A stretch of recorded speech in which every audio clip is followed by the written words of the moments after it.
ప్రియులారా, బాగున్నారా? దేవుని వాక్యాన్ని క్రమంగా చదువుతున్నారా? ప్రార్థించుచున్నారా? నేటి ధ్యాన వాక్యము 147వ కీర్తన 13వ వచనం. ఆయన నీ గుమ్మములు గడియలు బలపరిచియున్నాడు, నీ మధ్యన నీ పిల్లలను ఆశీర్వదించి ఉన్నాడు. దేవుడు నీ గుమ్మమును నీ గడియలను ఆయన బలపరిచి ఉన్నాడు, నీ పిల్లలను ఆయన ఆశీర్వదించి ఉన్నాడు అని భక్తుడు ఇక్కడ చెబుతూ ఉన్నాడు. మన ఇంటికి భద్రతనిచ్చేటువంటివి మన గుమ్మాలే. మన ఇంటికి భద్రతనిచ్చి ఆ గుమ్మములకు తలుపులను మనము బిగించిన తర్వాత గడియ వేస్తూ ఉంటాం. ఆ గడియను దాటుకొని దుష్టుడెవడు కూడా లోనికి ప్రవేశించలేడు. కీడు చేయబట్టిన దుష్టులు ఎవరైనా వాటిని దాటుకొని రావాలంటే అది శ్రమతో కూడిన పని.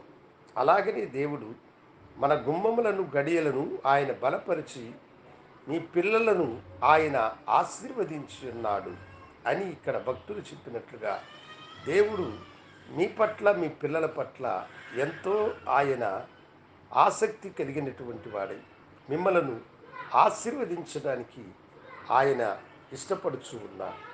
చాలాసార్లు నీవు అనుకుంటూ ఉండవచ్చు, అయ్యో నా యొక్క గృహమునకు ఎవరు కాపుదల, నా పిల్లలను ఎవరు ఆశీర్వదించుతారు? జ్ఞానము లేనటువంటి వారిని నీవు నీ పిల్లల విషయమై వేదన పడుచున్నావా?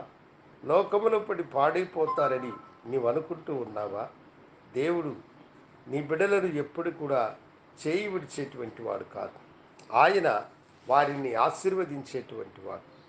ఏబు పిల్లల కొరకై ప్రతిదినము దేవుని సన్నిధిలో బలిని అర్పించేవాడు అని దేవుని వాక్యము తెలియచేస్తుంది. భక్తుడైన దావీదంటాడు, ఇదిగో నేను ఇప్పుడు ముసలివాడినై ఉన్నాను, నేను చిన్నవాడిని మొదలుకొని ఈ ముసలి ప్రాయము వరకు కూడా నీతిమంతుల పిల్లలు భిక్షమెత్తుకునుటైనను నేను చూడలేదు అని అన్నాడు. దేవుడు నీతిమంతుల పిల్లలను ఆశీర్వదించువాడని అతడు గ్రహించినాడు. అతని పిల్లలను దేవుడు ఆశీర్వదించినట్లుగా మీ పిల్లలు అబ్రహాము సంతానం వలె, యాకోబు సంతానం వలె, ఇస్సాకు సంతానం వలె వారిని ఆశీర్వదించు. కనుక పిల్లలకు జ్ఞానము లేదని కలత చెందకండి, వారు సరైనటువంటి మార్గమున నడవలేకుండా ఉన్నారని బాధపడకండి. దేవుని సన్నిధిలో వారిని సమర్పించి మీరు ప్రార్థన చేయండి. మీ ప్రార్థనకు ప్రతిఫలముగా దేవుడు మీ పిల్లలకు మంచి సన్మార్గమును అనుగ్రహించి వారి భవిష్యత్ కాలమును ఆశీర్వదించి కీడులో నుండి బిడ్డలను కాపాడి మహిమకరమైనటువంటి తనకిష్టకరమైన బిడ్డలుగా వారిని ఆయన మలచి గొప్పవారిగా చేయడానికి ఆయన సమర్థుడైనటువంటి వాడు. దేవుని వాగ్దానమును విశ్వసించి ఆయన నీ గుమ్మములను నీ గడియలను బలపరిచి నీ పిల్లలను నీ మధ్య ఆయన ఆశీర్వదించే కాలమును తప్పకుండా తీసుకొని వస్తాడు.